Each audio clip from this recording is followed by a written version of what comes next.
Et yo tout le monde, donc ici Vemaillé pour une nouvelle vidéo, une nouvelle critique après un certain temps, enfin on va dire dans ce format là, parce que c'est vrai que je vous avais fait des nouvelles sur Creed ou sur Babylone dans un format un peu nouveau, un peu vous pouvez le dire flemmard.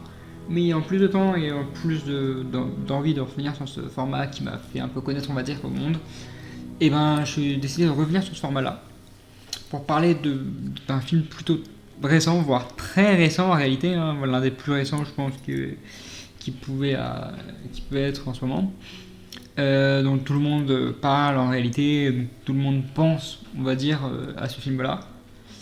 C'est un film qui conclut, enfin conclut, je sais pas si on peut dire conclure, enfin je pense qu'on peut dire conclut une saga, pas un univers, là, l'univers c'est faux, que ça conclut pas du tout, l'univers c'est faux, c'est totalement faux, et plus la saga. C'est une critique bien sûr que je préfère le rappeler avec spoil, on va pas se mentir, ça a toujours été avec spoil et ça restera avec spoil pour le moment.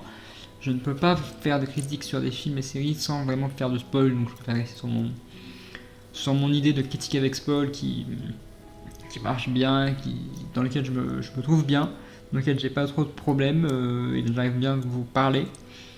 Donc ça va rester une critique avec spoil pour le moment, et ça va être là sur la chaîne, ça va rester des critiques avec spoil. D'ailleurs, on est de retour chez les critiques qui étaient là depuis. Ça faisait longtemps que j'avais pas fait de critique. Ça fait longtemps que j'avais pas fait sur des séries, donc il se peut que ça arrive aussi sur des séries. Quand je trouverai le temps, quand je trouverai les séries intéressantes sur lesquelles faire des critiques, même s'il y en a plein, mais faut que je les ai vues, donc c'est plutôt dur. Donc là, c'est une critique avec un film. Un film sorti donc le 22 mars 2023. Au moment où je vous parle, c'était juste hier, en réalité, hein, même si la vidéo sortira certainement ce samedi. Et donc, c'est une critique du film donc, que vous avez, je pense, tous compris de quel film je parlais. Donc, c'est John Wick chapitre 4, avec Keanu Reeves, Scott Adkins, Tony Yen, Bill Skarsgård, Ian McShane. Et je pense que pour parler d'ailleurs de cette critique, mieux vaut commencer par l'important de ce film, c'est-à-dire le personnage. Hein. L'un des plus importants personnages, donc c'est John Wick. Hein. On va pas se mentir, c'est John Wick le plus important, c'est le nom du film, donc c'est le personnage intéressant de Keanu Reeves. Un John Wick qui n'a pas changé, hein, qui est toujours aussi fort en combat, qui se gêne pas pour tuer, qui se bat avec ses amis, il se gêne plutôt hein, pour ça, qui est recherché par le monde entier et qui veut juste en fait, il doit mourir selon le méchant. Donc je vous parlerai par la suite parce que ce méchant là est assez emblématique, assez important, on va pas se mentir dans ce film là. Donc oui, un John Wick plutôt très bon avec une Reeves qui ne change pas. Un John Wick qui a des difficultés face à ses ennemis mais qui arrive quand même à se sauver, qui arrive toujours à trouver des solutions et qui arrive toujours à retourner la situation pour lui. C'est plutôt d'ailleurs intéressant dans quelques situations où en fait il est face à ses ennemis en réalité. Et en fait, bah non, c'est pas ses ennemis, hein, ils vont plus l'aider qu'autre chose. Donc voilà. Après, c'est vrai que dans ce personnage-là, on va pas se mentir, il le fait qu'il en fait, il résiste à tout, il meurt jamais, il se laisse pas. À chaque fois qu'il est blessé, il arrive toujours à se sauver. Il a réussi à sauter d'un moment donné de 2-3 étages et il est pas mort. C'est un peu triste parce que tu te dis, mais en fait, s'il est immortel, il est invincible. J'ai déjà un youtubeur qui en a parlé, je pense qu'il faut reprendre ces mots. C'est super mal, c'est un mec invincible. C'est pas le. Je trouve ça pas intéressant.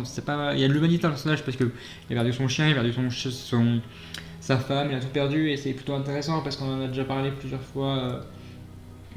C'est intéressant ce personnage, tout le monde en parle souvent de ça. Et sa relation avec son chien va d'ailleurs être liée à un autre personnage qui va être plutôt intéressant. Et d'ailleurs, je pense qu'on parlait d'autres personnages. Donc, l'un des ennemis qui de base censé être son ami, c'est Kane, donc, joué par Donnie Yen, qu'on a pu retrouver dans d'autres films comme Hitman, hein, c'est l'acteur de Hitman. Donc on sait très bien qu'il est plutôt fort, et de Bilal d'ailleurs, il est plutôt fort en termes d'arts martiaux.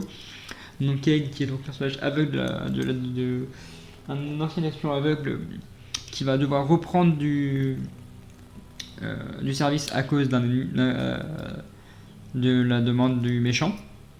Donc c'est plutôt intéressant d'avoir ce personnage-là qui est un ami de John Wick qui va en fait devenir son ennemi, qui va d'ailleurs être celui contre qui il va se battre à la toute fin au duel de pistolet demandé par ce méchant, et je vous en parlais par la suite d'ailleurs. Donc c'est plutôt intéressant d'avoir un personnage comme lui qui va se battre face à d'autres alliés, d'autres ennemis, qui va même les tuer Quand je parle de ça, je parle du meilleur ami, l'un des plus grands amis de John Wick, donc c'est d'ailleurs Koji Shimasu, joué par Hiroyuki Sanada, qu'on a retrouvé d'ailleurs dans des films plutôt connus, si je ne me trompe pas. Il a joué dans Mortal Kombat et dans Bullet Train, dans Rush Hour d'ailleurs, donc c'est un personnage plutôt connu dans un acteur plutôt connu. Et donc Koji qui est un ami de John Wick qui va l'aider, qui va l'héberger au Continental Osaka avec sa fille Akira jouée par Rina Sawayama. Et c'est-à-dire que c'est des personnages plus intéressants. On a une sorte de rivalité père-fille parce que la fille, donc Akira de Koji, n'aime pas John Wick. Elle trouve que c'est lui qui cause tous les problèmes, qu'il faut qu'il meure, qu'il faut qu'il se barre et que personne n'en sauve. Et elle va pas avoir en fait vraiment tort parce que Osaka, le fait que Koji le protège des méchants fait que ça va mener à une vraie bain de sang, à un attaque de Kane de tous les ennemis du méchant.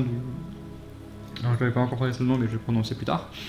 Et donc ça mène à un bain de sang et Kane contre Koji. Kane qui va donc tuer Koji, qui va disons laisser Akira seul. Une Akira qu'on trouvera d'ailleurs dans la fin, je vous en parlais dans la fin, mais il y a un truc avec elle plus tard. Et donc, en fait, John Wick perd ses amis, elle le dit bien, tout ce que John Wick touche est maudit. Donc son père a été maudit et il est mort par la main de Kane.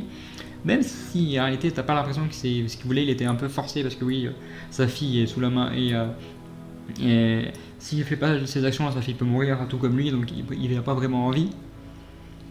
Ensuite, on peut parler d'autres personnages plutôt intéressants, c'est-à-dire qu'il y a une sorte de troisième méchant qui s'appelle donc Person, qui est un tracker qui est joué par Samuel Anderson, qui, je ne me trompe pas, a été retrouvé dans des films. En fait, il n'a pas fait énormément de films connus, c'est ce que je voulais regarder, donc non. Et ce personnage-là, en fait, c'est un tracker qui est là pour l'argent et qui traque de bas John Wick avec son malinois. Et qui, en fait, va facilement enlever sa veste pour l'argent. C'est-à-dire qu'à la base, il va être là. Du coup, vous m'avez payé, donc je vais essayer de traquer John Wick. Ah non, en fait, j'ai pas été assez bien payé, donc tant pis, John Wick, je vais l'aider. Et il retourne tout le temps sa veste. C'est assez intéressant ce personnage-là, cette idée-là d'avoir ce personnage très intéressant. Qu'est-ce qu'on peut dire d'autre? C'est un personnage très intéressant. Et donc la scène intéressante, c'est qu'il a la même relation avec son chien que John Wick avait avec son chien, c'est-à-dire qu'il y a un méchant qui veut tirer sur son chien, et là John Wick va de suite du coup essayer d'aller sauver le chien, aller tirer sur ce personnage-là, et c'est là que tu te rends compte, oui, il faut pas toucher au chien avec John Wick, et personne ne doit le faire, et que ce soit son ennemi, son allié, tu le fais pas. Et ce personnage-là est plus intéressant parce qu'en fait il est juste là pour l'argent, et en fait il va finir par s'en foutre avec son chien, regarder le duel, et s'en fout, et on sait pas ce qu'il va faire plus tard, hein. Mais il est là, il est plus intéressant, et j'ai bien aimé ce personnage-là qui est pas mal dans l'humour aussi, dans l'humour qu'on trouve d'ailleurs dans le film plusieurs fois. Et je pense que maintenant on peut parler d'un duo aussi intéressant, donc c'est Winston joué par Ian McShane et donc King joué par Laurence Fishburne, qu'on voit très peu, mais du coup en fait le méchant au début du film va détruire la continentale de Winston, donc il n'y a plus à New York, il est mort. D'ailleurs, il a d'ailleurs tué Caron joué par Lance Reddick et l'acteur qui est mort, du coup il n'a pas eu beaucoup de scènes dans ce film-là. Et en fait, du coup, Winston va se trouver seul avec King, qui est un SDF, et maintenant lui aussi, donc ils vont s'entraider. Et il y a une sorte de relation, en fait, ils sont pas vraiment amis, plutôt alliés, plutôt juste ils se supportent. Et ça se voit qu'en fait, ils n'ont pas vraiment de très grand lien d'affiliation entre les deux. Mais ils sont là, donc à l'enterrement de Caron, ils sont là à la fin avec John Wick. Donc c'est plutôt intéressant, parce que, ouais, pas vous spoiler, John Wick va mourir. Donc ils sont là vers la fin de l'enterrement de John Wick, ils sont là tous les deux ensemble.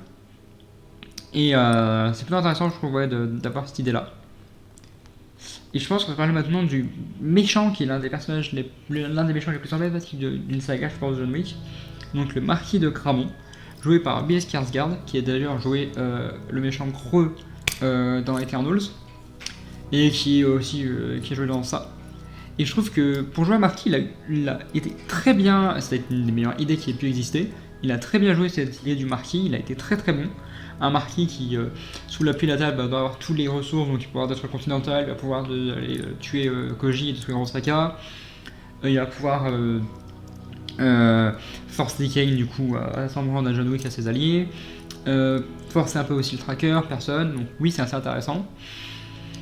Et il va en fait se faire avoir un peu par son égocentrisme, par son arrogance, parce qu'il a du coup demandé un duel au pistolet. John Wick va demander un duel au pistolet qu'il va accepter. À ce moment-là, Kane va être choisi à sa place pour faire ce duel-là. Et ils vont donc les deux faire ce duel jusqu'à ce que l'un meure. Et en réalité, Kane va tirer sur John Wick et le marquis va penser que John Wick avait tiré, alors en réalité non. Donc il va se prendre une balle dans la tête, donc John Wick aura gagné. Mais il va succomber à ses blessures, causées par Kane qui ne le voulait pas en réalité, hein, mais qui a été forcé pour sauver sa fille et qu'elle reste en vie par le marquis. Qui a aussi un homme de main dont je n'ai pas vraiment le nom.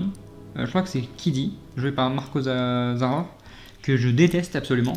C'est l'homme de main où en fait il va arriver, c'est lui qui va essayer de tirer sur le chien, c'est lui qui va arriver, il va dire ah mais John Wick il faut qu'il monte il faut qu'il aille le Sacré-Cœur pour se battre, donc il faut qu'il monte 200 matchs. Ah bah c'est cool, je vais aller le détruire, j'arrive, il est à la 200ème marche, coup de pied. John Wick il se raballe, il défonce il dévale tous les escaliers.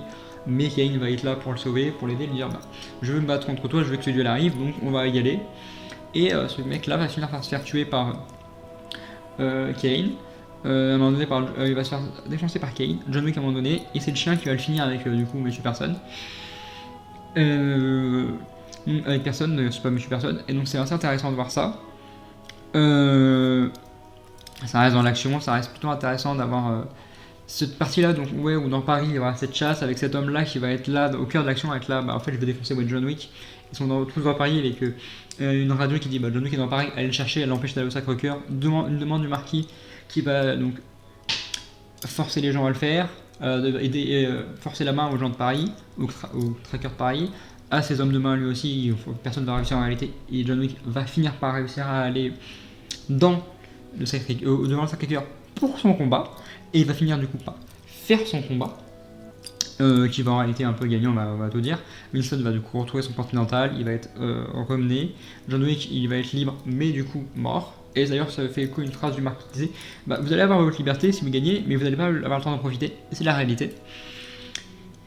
Qu'est-ce que je peux dire d'autre? Avant de vous parler de la suite, parce qu'il y a un What's Next pour moi, c'est la bande-son. J'en parle beaucoup dans les critiques en réalité, mais la musique jazz choisie dans Paris pour le combat est magnifique, j'adore cette idée. Les musiques sont tout le temps bien choisies au bon moment.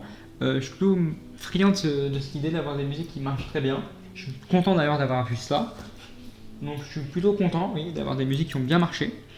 Et quand je parle de bande sonore, je parle beaucoup de musique, mais il y a un point faible qui se trouve, je trouve, dans les films d'action. Et John Wick, c'est les coups de feu. Les coups de feu, j'étais au cinéma et en fait, je trouvais que c'était trop fort. Il y a des moments, c'était bien trop fort et que si tu regardes ça chez toi, tu peux facilement te défoncer les oreilles. Certainement que c'était fait aussi parce qu'il y a la musique en même temps, donc que ça surpasse pas que la musique, qu'elle surpasse pas le son des balles et que c'était fait comme ça. Mais c'est un petit bémol que je peux donner à ce film-là, dans la bonne sonore, même si la musique est bien marchée, il y a des moments où la bande sonore est trop forte. Mais bon, ça c'est un problème pour moi que la plupart des films ont. Et je pense que du coup, maintenant, on peut parler d'un What's Next, d'une sorte de théorie.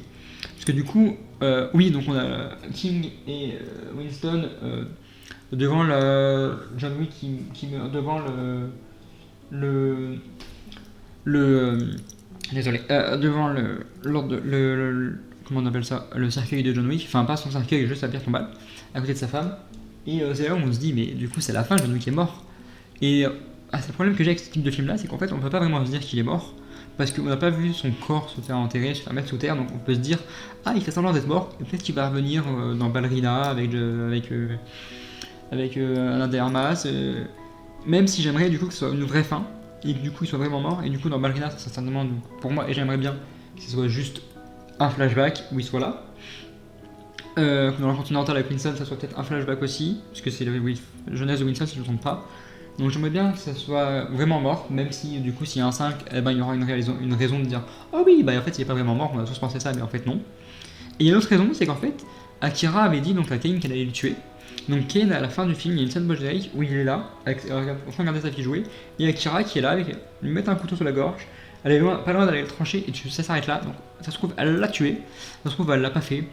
Et c'est ça où en fait on peut se dire bah, en fait John Wick s'il est pas mort, il va peut-être aller essayer il va peut-être être là en fait. Ah bah quelqu'un a tué Kane, c'est Akira, faut que j'aille le venger parce que c'était mon ami.